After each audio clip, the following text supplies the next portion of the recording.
Let's now quickly summarize whatever we have understood in this chapter of interpretation of statute. So we started with the chapter and we understood some basic terms. Basic terms like what is a statute. So what is a statute? Statute is nothing but an enactment, a law. Law is referred to as a statute. So it is a enacted law, it is a written law, and statute is something which we have to interpret. This is the legislation which is in place.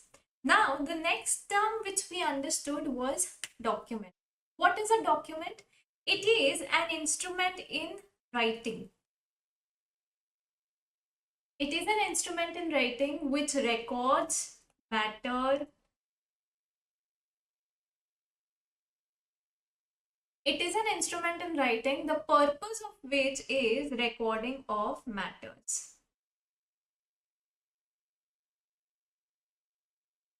How are we going to record the matters on a document? It could be in any form, it could be by way of letters, words, figures, signs, any other thing which is understood. So what is document? Document is an instrument in writing which is used for the purpose of recording a matter, and it can be in any form, any substance. Then we understood the word instrument. Now instrument and document are more or less same. Instrument is nothing but a formal legal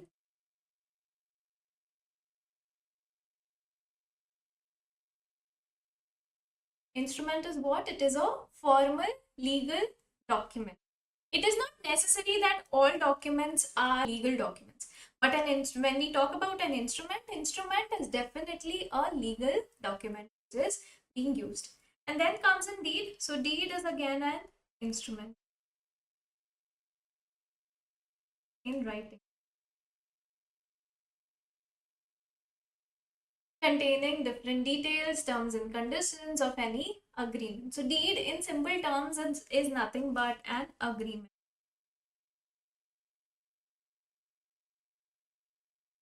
Alright, so these were some basic terms which we understood. Now, post this, we then understood what is interpretation and what are the different types of interpretation. When we talk about interpretation, what does it actually signify? Interpretation is basically understanding what the statute intends to say. When we say we are interpreting a statute, we are actually talking about what the statute's intention is. What does it actually intend to say? Now, when we talk about types of interpretation, there were two different people, and those people, they had two different perspectives. So according to Mr. Jolowitz, the interpretation is of four types. One is legal, second is doctrinal, and under legal there's authentic and usual. What is authentic and usual? Authentic interpretation basically tells us that read the law, the legislator himself will tell you what is the interpretation. And usual is the normal means of interpretation which we do using the case laws, rules, etc. So according to Mr. Jolowitz, there are four ways in which we can interpret.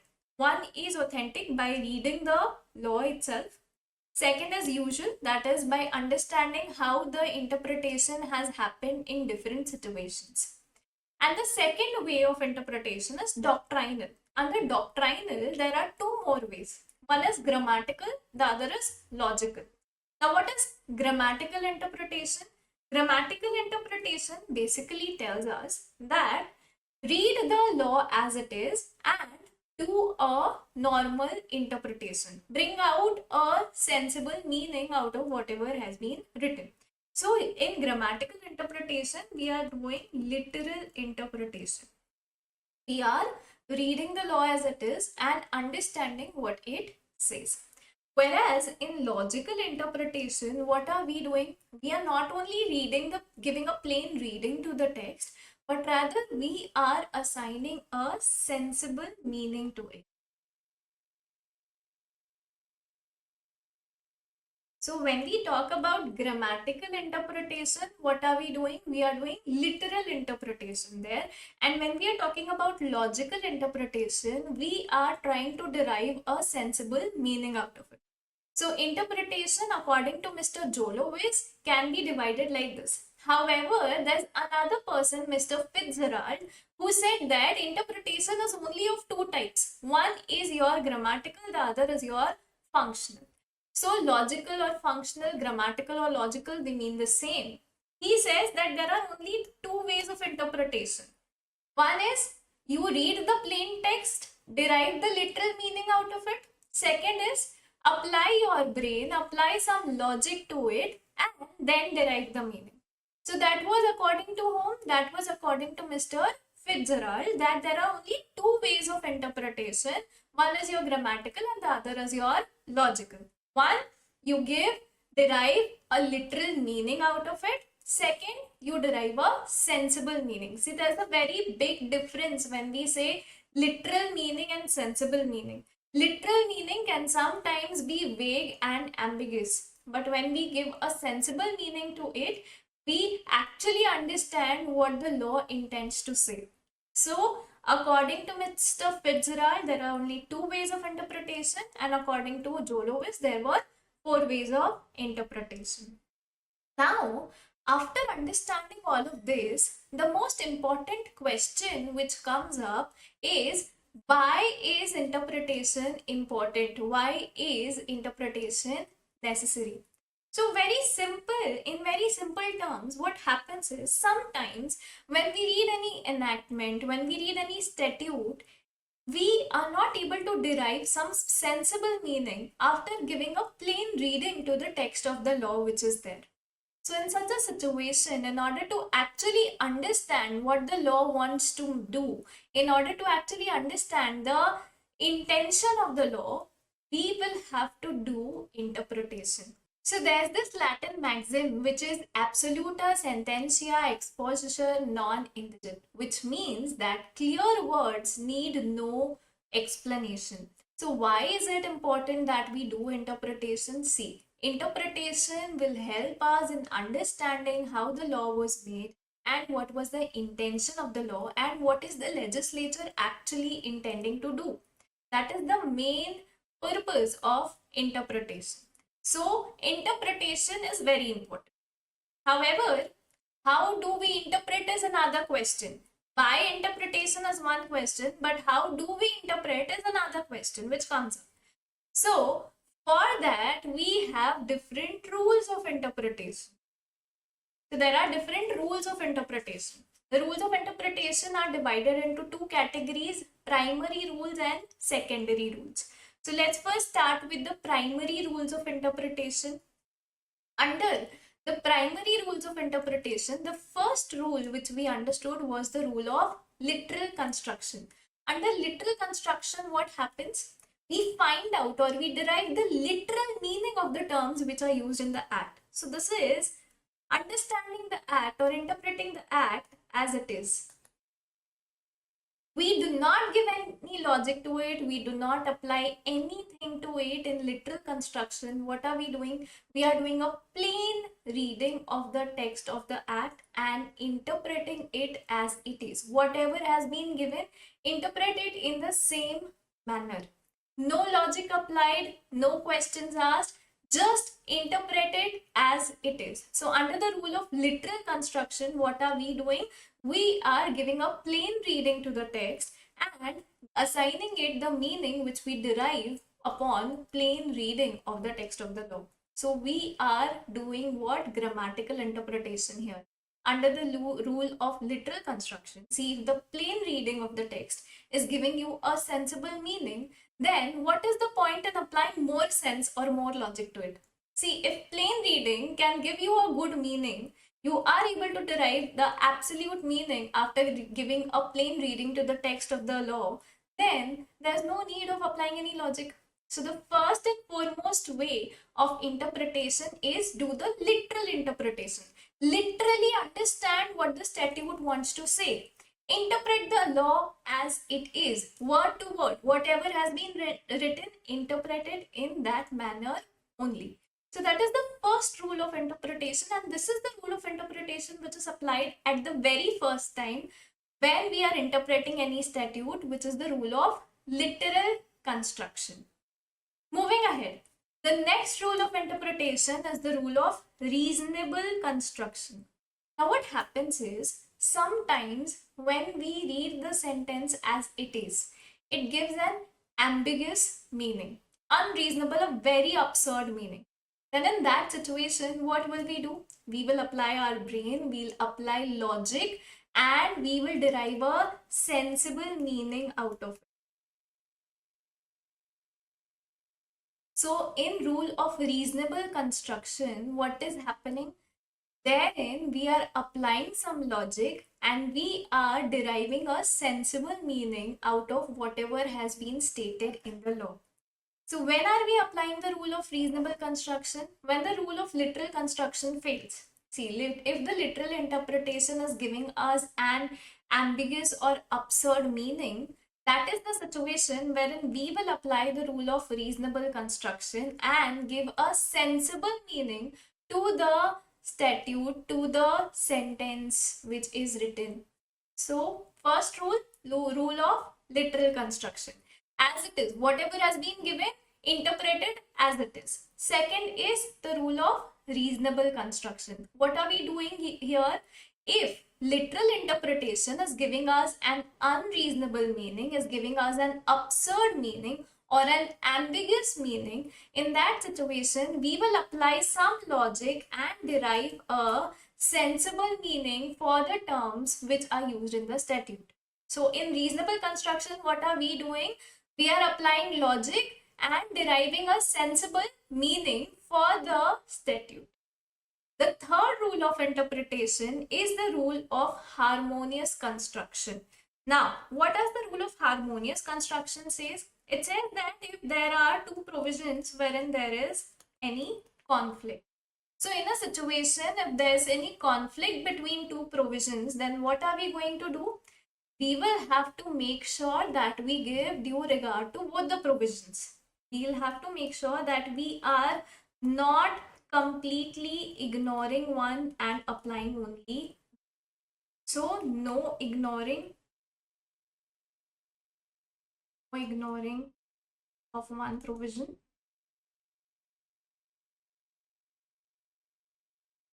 To apply the other.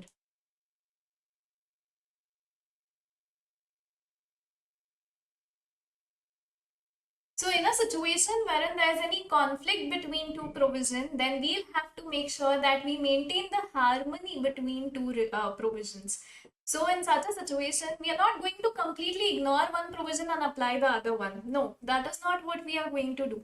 What are we going to do is, we are going to make sure that we apply both the provisions without disregarding or without disrespecting whatever has been stated in both the provisions. Now, in the rule of harmonious construction, we have also understood that there are different terms which are used, like subject to. We've seen certain examples in the Companies Act as well, wherein we saw that the word subject to was being used in a particular section. Now, what does it mean? So, subject to section, say section 31. This provision is subject to whatever has been stated there. So what are we doing? We are writing a new section, but we are also giving due regard to whatever has been stated in the other provision. So you can do this subject to this. So you will have to give due regard to the other section, to the other provision also which has been mentioned. So that is the subject to provision which is used. The other term which is used is notwithstanding.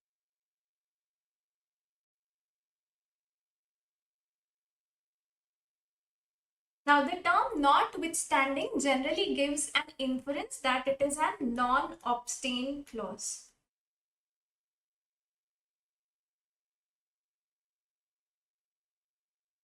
What does a non-obstain clause means? Now, notwithstanding gives us an inference that in spite of. Notwithstanding means in spite of whatever has been mentioned there, follow this. Now, notwithstanding provisions can be of different types. 1. Notwithstanding some other provision in the same act. So notwithstanding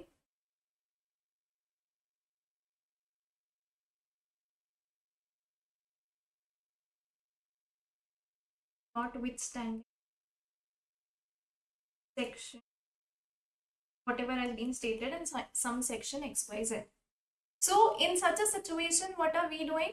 We say that we'll apply the section irrespective of whatever has been stated in the section which is mentioned. This is one type. Then the second type of notwithstanding clause is notwithstanding anything contained in this act.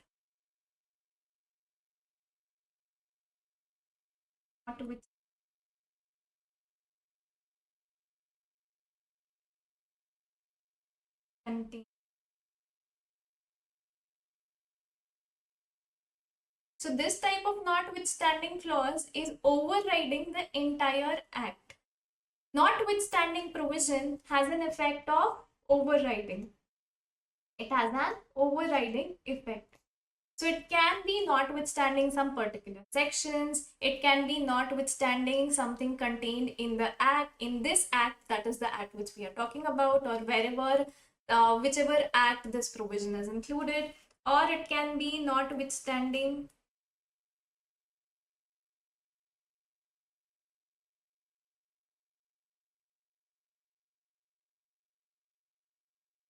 anything contained in any other law, or notwithstanding the entire statute. So notwithstanding provisions or the non-obstant clause can be of different types. What do they infer? Notwithstanding are non-obstant clauses and they have an overriding effect. Overriding effect means what? That they will override the sections which have been mentioned, or the act which have been mentioned, or the law which has been mentioned. So notwithstanding clauses generally have an overriding. And then the other term which is used is without prejudice to.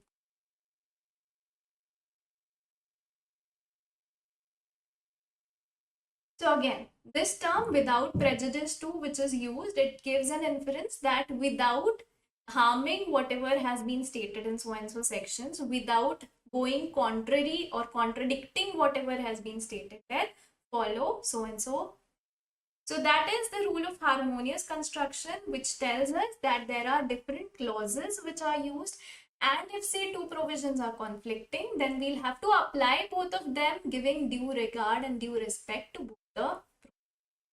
Then comes the mischief rule or the Hayden's case. So here we have to answer a few set of questions. One is, what was the problem with the previous law? What was the problem with the previous law? What remedial actions have been made? It also asks another question, that why the new law was made, why the new law has come into existence, which problems is the new law solving. These are the questions which we'll have to answer when we are using the mischief rule. So what is happening here? Basically, there was some mischief which was happening earlier. There was some problem in the old law, and in order to overcome that problem, there are some new changes which have been made, or there is a new law which has come into existence. So that is what the mischief rule is emphasizing on. You first identify what was the problem earlier, and then on the basis of the problem, now you identify that how are the problem being solved in the current scenario. So that is the Hayden's case. It is also called as the mischief rule. And here we've also seen the case of Chamar Bagh Wala, wherein it was about competition involving skill, luck, success, etc. So therein also we have understood that there was some mischief which was happening, and in order to overcome the mischief, what has happened? A new law was made, and the intention of the new law we'll come to know by looking at what was the problem in the old law and what is the problem which is being solved by the new law which is being. Then comes in the rule of beneficial construction. So beneficial construction basically tells us that if a statute has been made for benefit of certain class of persons or for underprivileged sections of the society, then in that situation, if we are interpreting that statute, then that interpretation has to be done in a manner which is beneficial for those persons for whom the act has been. You cannot interpret it in a manner which is not in favor of the people for whom the act has been made. So if we've made an act for a particular person or a particular class of people, then it should also benefit them. The rule of beneficial construction emphasizes on that fact and says that apply this rule of beneficial construction for the purpose of benefit of the people for whom the act has been. That is the rule of beneficial construction. And then comes the rule of exceptional construction. Now, what does this say? The rule of exceptional construction, it basically says that whenever an act is made, it has certain terms which are used. Terms like may, must, shall. Some have mandatory force and some have directory force. So shall and must, they give an inference that this is mandatory in nature. And the word may, it gives an inference that it is directory in nature. It may or may not be done. And then there are some words which are conjunctive and some words which are disjunctive. Conjunctive word include and. So if the word and is used, it means what? That both the things, whatever has been mentioned, everything has to be complied with. Whatever terms and conditions are there, all of them have to be complied with. However, for disjunctive, the word used is or. If the word or is used, it gives us an inference that either this or that. That is a sufficient compliance. So that is the use of the word or. So mandatory force, directory force, conjunctive words, disjunctive words which are used in any law, they give this in. This is given to us under this rule of exceptional construction. And then comes the last rule, which is the rule of adjustum generis. Now what does it say? It says general words, general terms derive their meaning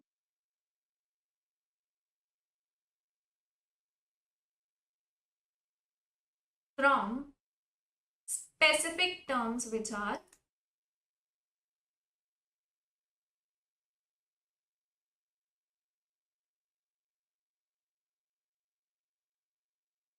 so this rule of adjustum generis, it emphasizes on the fact that if there are some specific terms followed by some general terms, then in that situation, the general term will derive their meaning from the specific terms which are being used. So that is the rule of adjustum generis. However, when we apply this rule of adjustum generis, there are certain exceptions as well. So there are certain situations wherein we are not going to apply this rule of adjustum generis. What are they? If we are applying any, say, secondary rule for the purpose of interpretation, then this rule will not apply. Say if we are applying nocitur sois, then adjustum generis will not apply. If there is one term which is preceding, if the preceding term is a general term, then in that situation also adjustum generis will not be applicable.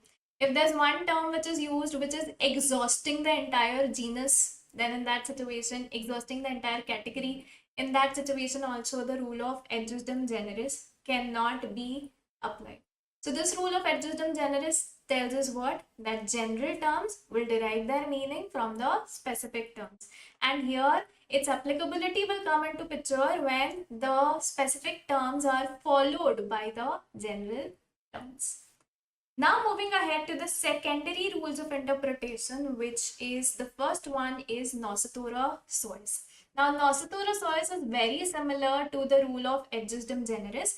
However, in nocitura sois what it says is we understand the context where the term is used and the term will derive their meaning from the company it keeps. Nocitura sois, it tells us that A term derives its meanings from the company it keeps, meaning that we'll have to read them together in order to identify their meaning. So, by the context in which it is used, not only the context, it is deriving meaning from its neighboring words,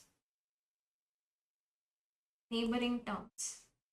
It has to be read as a whole in order to identify the meaning of the sentence. So what are we doing? We are combining the words and reading them together, combining the terms and reading them together in order to identify the actual meaning of it. And then comes this rule of contemporanea exposition. What does it say? It says that we, in certain situations, say if the law is very old one, in that situation, we'll have to see what was the situation then. What was the situation 100 years ago when the law was made in order to interpret it now in today's time. So we'll have to see the usage of the law in old times. How was it being used in previous times? What was the custom? What was the custom in those times when the law was made for the purpose of its interpretation in today's time? So this is basically a rule of interpretation which is for the purpose of interpretation of old laws. Old laws or previous laws which were there into existence. That is contemporanea exposition. Moving ahead, there are another aids of interpretation, internal aids and external aids. Under internal aids of interpretation, we have understood what is a long title. So long title gives us what? It gives us identity of the act plus a little bit of description. This is given to us in the long title. Then the preamble, it defines the objective with which the act has been made, its scope and preamble is a part of the enactment which is made. Then comes in the heading and title of the chapter and sections. So every act is divided into different chapters. Every chapter has its own heading which helps us in identifying that what a particular chapter is talking about, what is the section talking about. The headings, they help us in understanding that what is the purpose of this particular. Then comes in the marginal notes. So marginal notes, they are in the margin. They are not a part of the act when it was made. Rather, they are included after the act is made. Then comes in the definition sections. So definition sections, they shorten the language of the act, avoid the repetition of the terms which are being used again and again in the act. Definitions can either be exhaustive, extensive, inclusive, restrictive, etc. They can be exhaustive, extensive, restrictive,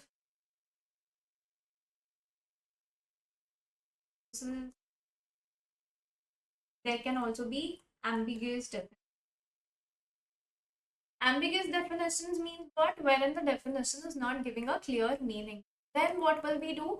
We will have to understand the meaning of the term by the context where it is being used in the law.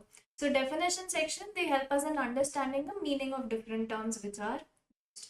Then comes in illustrations. What are illustrations? Illustrations are nothing but examples which are stated in the act, given in the act below the sections. We've seen examples of this in the Indian Contract Act. I'd shown you the BEAR Act, wherein there are different illustrations given. So illustrations are what? They are nothing but examples of how the law has to be used. How the usage of law will happen. They are illustrated after a particular section. So there is a separate head of illustrations after a section.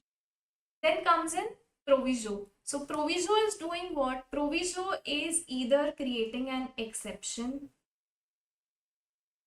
or it is signifying some special matter or it is giving some terms and conditions.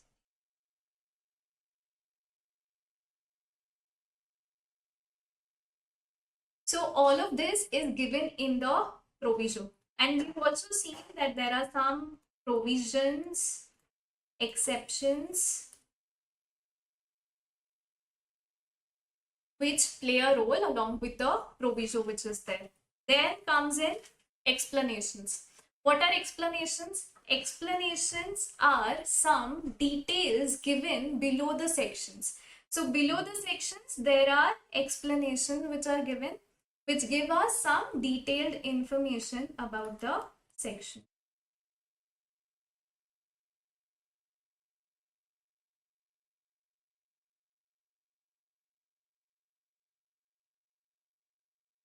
All right, so that is given to us in the explanation. Then comes in schedules. So there are different schedules which give us formats, different details of different things which are mentioned in the sections. And the most important thing is that we will have to read the statute as a whole. We cannot read only one part and do the interpretation. Whenever we are doing interpretation, we will have to read the statute as a whole. Only taking up one part and interpreting it is not going to give us the correct interpretation. And then comes in some external aids of interpretation. So historical setting, we'll have to check what was the history when the act was made, what was the time, what was the purpose with which the act has been made. Then comes in consolidating statute and previous laws. So what consolidations have been done? What were the previous laws which were in existence prior to this law came in existence? So all of that will have to be taken care of. Then usage. Usage is what? Custom is the best way of understanding any law. Its use is the best way of understanding any law. So how is it being used? Its usage is another thing. Earlier and analogous acts. So here we have understood that if there are two acts which talk about the same subject, then in that situation we'll have to give due regard to both of them, and when we are doing the interpretation we'll have to take into account both the acts and then do the interpretation. However, if there's any conflict between the acts, what are we going to do? In such a case, we'll apply the later act in order to interpret the earlier one. If there's any reference given to some repealed act, then in that situation we'll have to have a look at the repealed act and interpret it in that manner. So if there's any mention of any earlier act, there are some later acts which are made later on, if there are some similar acts, then in that situation the interpretation also has to be done in that manner. Then talking about dictionary definition. So if a word is not defined in the act, we can look up for its word, for the definition of the word in the dictionary.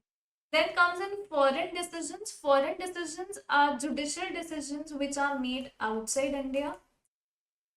Judicial decisions which are made outside India. And how do we use them? In certain situations, we can also use the foreign decisions which are on a similar matter for similar subject, for the similar context. Here in Indian law, we can use those foreign decisions for the purpose of interpretation as well. And then we've also understood how the interpretation of any deed or document will have to be done. So for the purpose of interpretation of any deed or document, what are we going to do? We are first going to read it as a whole, read the document as a whole.